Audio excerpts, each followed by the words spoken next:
Greetings RC fanatics, thanks for stopping by the channel today. It's Moodog from Moodog's Frugal RCs. They're out in the field today with a heavily modified Wltoys 12429. We're going to be doing some testing and put this thing through the ringer. I'll give you my impressions and let you guys know if I think it's worth the upgrade to brushless. I also want to go through some of the things that I've done to this vehicle thus far before even taking it out today. So stay tuned, guys.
So we're running just standard 2S batteries today, guys. Very much similar to these. These are the Guard Pot branded ones, 1550 milliamp hour, 35C discharge. Only running 2S. I don't want to go any higher with this. I just don't think that structurally that this car can take much of that. So I'm trying to preserve it, trying to get some fun out of it.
Alright guys, I hope you enjoyed the video. A lot of fun for me. I wanted to go through a couple of things that I've done to this particular car since I had it, since I did the wireless upgrades. And I apologize right now for the wind noise. I know it's windy out here, and I don't have a windsock over my microphone, so I know we're getting some wind noise here. But all in all, I'd say this is a good candidate, guys, for a brushless, mild brushless upgrade. Again, this is a 3100 kV motor, nothing too powerful, 60 amp ESC. I'm having some issues with the fan right now. It's not turning on, so I'm gonna have to take a look at that when I get home. These fans are notorious for burning out prematurely, so I'll definitely have to take a look at that. I think performance-wise, this is a good vehicle. In its stock form, I wasn't too impressed with it. That's why I thought this one might be a decent candidate for the brushless upgrade, and it turns out that is such the case. So what I've done to this so far, guys, the brushless upgrade, obviously, I've also went ahead and I purchased and I actually put a different servo in here, and I'll post a link for the servo in the description below. $18 servo, metal gears. They're pretty popular in the RC community for inexpensive but bang for the buck servos. I also did some rear end work on this. The stock rear end on this is actually metal gears. I had been using a 12428 rear end on here because I broke a axle on the 12429 rear end, and it was kind of incompatible, so I installed a 12428 rear end on here, and the gears for the drive shaft, as well as the planetary gear inside of the differential, were both nylon, and they stripped out, and so I ended up having to do some kind of R&R work there. I did a transplant of some metal gears from the 12429 to this rear end, and swapped over some axles and some other stuff. So I had to do that in order to get this thing to work again. So if any of you out there, just to let you know that the 12428 stuff is compatible with some modification.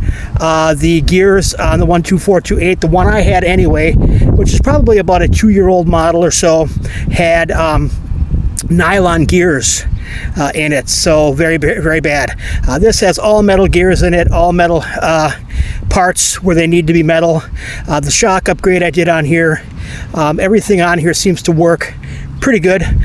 This car does have a tendency to spend a little bit more time than I'd like to see it on its shell or upside down. So as far as doing any kind of real quick maneuvers, you have to feather the throttle in order to get it to steer decently. You're not going to take any corners at speed with this. It doesn't drift, not with these tires on it anyway.